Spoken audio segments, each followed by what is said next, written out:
let's overview the past pain and problems that our prospect has had, in the past, and make sure that we position ourselves as the overcome for all these objections that they're going to have, right? So we know what the common objections are going to be when we get to the close based on having tried this with, 40,000 different merchants, right? So when the common objections come, I don't want to put the fees on the customer. I want to think about it. I want to talk to my partner, my spouse, my business partner, my CFO, the bum under the bridge. I don't care. They always want to talk to somebody and they can't afford it. It's the wrong time. They're shopping around. There's a million reasons when you get to the close, right? But there's really only a couple fundamental reasons. It comes down to time, money, or decision maker typically. So what do? We ask questions specifically laid out, and we ask questions generally about their business, but here and there we sprinkle in a couple questions that are objection closing questions. So, so for example, I need to talk to my partner, my spouse, my CFO, whoever it might be. So you might say something like, "Okay, Joe, so I just want to ask, like, what's your daily position within the company? Do you have like a CFO or anyone like that?" "Oh no, I'm actually the decision maker. I do all the finances and everything else like that." "Oh, okay, that's great. So you do all the finances and everything like that. Okay, so how long have you been considering upgrading your technology to, a different processor?" "Oh, well, I've been doing this," right? So now I think about it. So now when they say at the end, "Well, I have to talk to my partner, my spouse, I have to talk to this person." "Well, Joe, you don't say it this bluntly, but Joe, you said you're the decision maker. What are you talking about? You need to talk to somebody else. You told me you have 100% control over this business.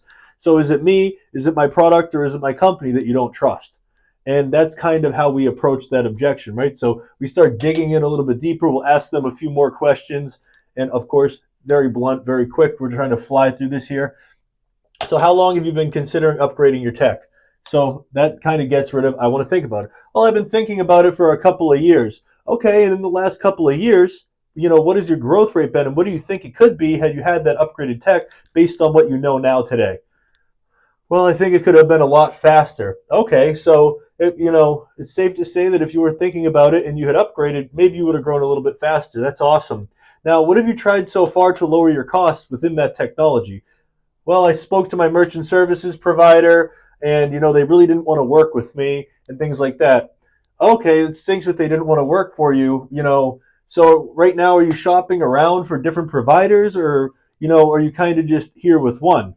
Right? And you're trying to bring up this objection so you can get it closed. So the whole point of asking questions is blending questions like this in to the primary framework, so we're able to close the objections before we even get to that close, which is the best way you can do it. Because then when they get to the close, they're going to look back and say, "Well, we already spoke about how, now I can't say I'm going to talk to my partner because I said I'm the only decision maker. I can't say it's the wrong time because I told him I already waited for 2 years and I've already been shopping around, but I ended up with this guy. I didn't take appointments with the other ones because I didn't think they had as much to offer," right? Can't say I can't afford it because maybe it's free, right? Maybe it is, maybe it isn't free. That's okay. And I want to think about it. "Well, Joe, respectfully, you've been thinking about it for 2 years, and you thought that you would have scaled faster had you made a decision earlier. Does that sound about right?" "Oh yeah, well that's true," right? So you're cutting out those objections to the questions you're asking. And then, what challenges are you currently facing that your current processor is not addressing? So then we're getting that pain a little bit higher, right? And we're going to reduce that action threshold through doing so. And that's awesome. So when we're in this overview process, what we want them to do, once again, is we want them to ask us to close them. "Okay, so tell me a little bit more about your product." So we're asking them a million questions. And then eventually, hopefully, they say something like, "Okay, tell me a little bit more about your product," or "What does that entail?" or "How much does it cost?" or "Can you tell me a little bit about the features and the benefits of the product?" And that's when you sell them the vacation. So you'd say something like this: "It sounds like you've already put a lot of effort into lowering your costs and improving efficiency, but the good news is none of this is your fault.